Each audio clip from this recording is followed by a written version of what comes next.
Kristinen hitza, oparia. Lehenik eguna oroitu eta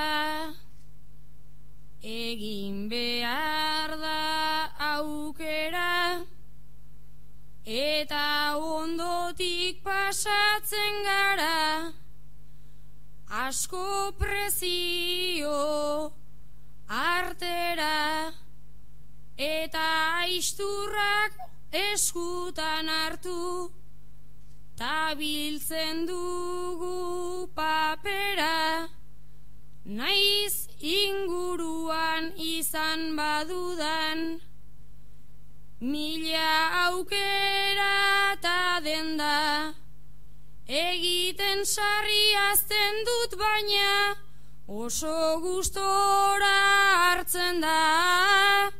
Egiten sarri azten dut baina, oso gustora hartzen da.